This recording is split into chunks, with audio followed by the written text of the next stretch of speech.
Imagine being hunted by a cat the size of a modern lion, but with teeth longer than kitchen knives. Imagine sharing your world with bears twice the size of grizzlies, and hyenas that could crack elephant bones with their jaws. 2 million years ago, our ancestors weren't the apex predators. They were prey, and the creatures that hunted them were so terrifying, they make today's most dangerous animals look like pets. This is the story of how early humans survived in a world ruled by giants. How we went from being hunted to becoming the hunters. And how facing these monsters actually made us human. 2 million years ago, Africa was a very different place. The climate was changing, forests were giving way to grasslands, and evolution was creating monsters. Our ancestors, early Homo erectus, stood about 4.5 feet tall and weighed maybe 100 pounds. They had just learned to make simple stone tools and were beginning to walk upright more efficiently. But in this world, being small and relatively defenseless made them perfect prey. The Africa of 2 million years ago was dominated by what scientists call megafauna, giant versions of animals we know today, plus creatures that have no modern equivalent. These weren't just big animals. They were specialized killing machines that had evolved for millions of years to be perfect predators. Picture this: grasslands that stretch to the horizon, dotted with small groups of early humans trying to scavenge food while constantly looking over their shoulders. Because in this world, relaxing for even a moment could mean death. The predators that ruled this landscape had been perfecting their hunting techniques for far longer than humans had existed. They knew every hiding spot, every water source, every migration route. And they were always hungry. The most terrifying predator our ancestors faced was Megantereon, a saber-toothed cat that was perfectly designed to kill early humans. Unlike modern big cats that kill with suffocation, Megantereon had a different strategy. Those massive canine teeth, some over 6 inches long, were precision instruments. They would use their powerful forelimbs to wrestle prey to the ground, then drive those sabers deep into the throat, severing major blood vessels in seconds. What made Megantereon especially dangerous was its intelligence and persistence. These cats were ambush predators, but they were also capable of tracking prey for days. They had excellent night vision, could climb trees, and were smart enough to work together in pairs. For our ancestors, encountering a Megantereon was often a death sentence. The fossil record shows clear evidence of early human bones with puncture wounds that match exactly the spacing of saber-tooth fangs.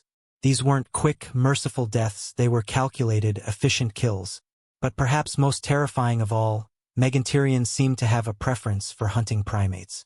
While other big cats might focus on antelope or other large herbivores, archaeological evidence suggests these saber-toothed cats specifically targeted our ancestors and our close relatives.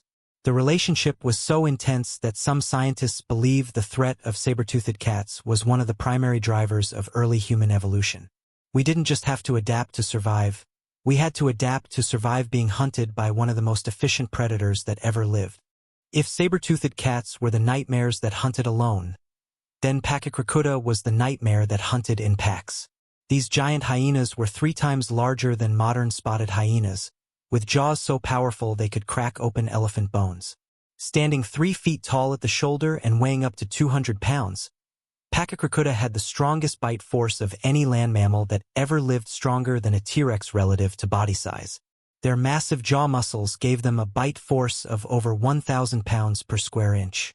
But what made them truly terrifying for early humans was their pack behavior and their intelligence. Modern hyenas are already incredibly smart. They have complex social structures, use tools, and can solve problems. Pachycracuta was even more intelligent, and they hunted in coordinated groups of 10 to 15 individuals. For our ancestors, encountering a pack of these giant hyenas meant facing not just overwhelming physical power, but tactical intelligence. These weren't mindless beasts. They were strategic hunters that could plan, communicate, and execute complex hunting strategies. The fossil record shows evidence of Pachycracuta dens filled with the bones of early hominids. These weren't chance kills. They were systematic predation on our ancestors over thousands of years.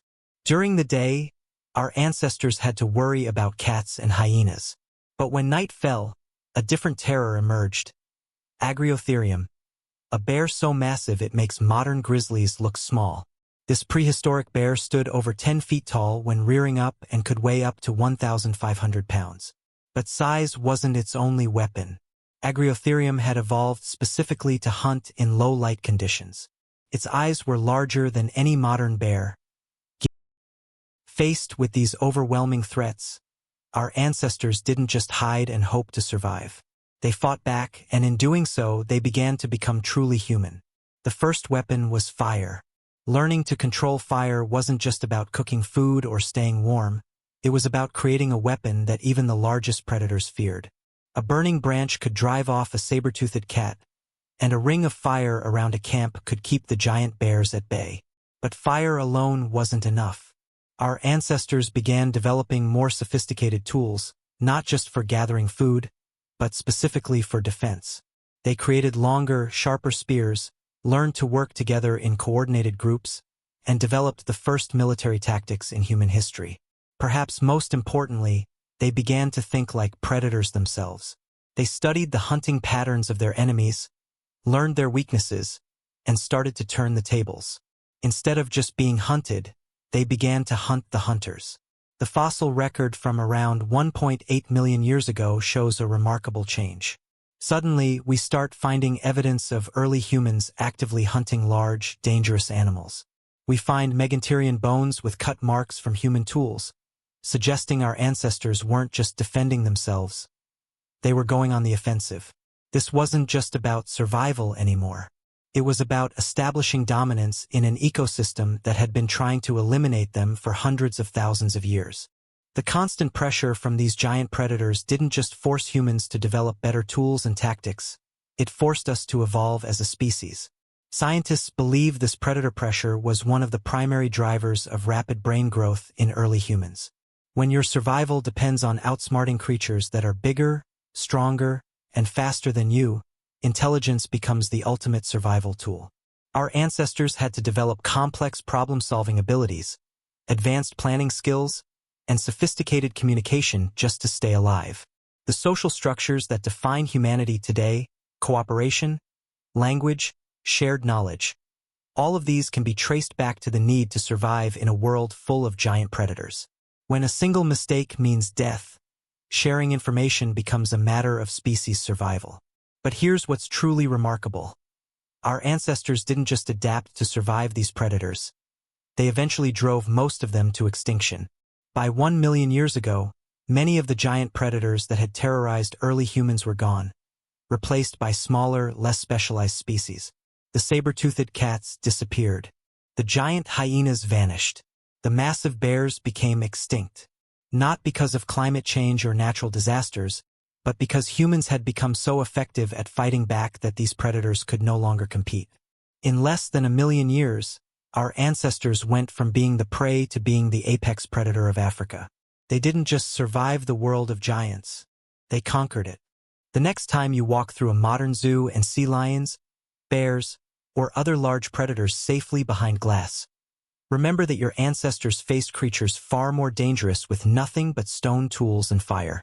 The courage, intelligence, and determination that allowed early humans to survive in a world of giant predators still flows through your veins today.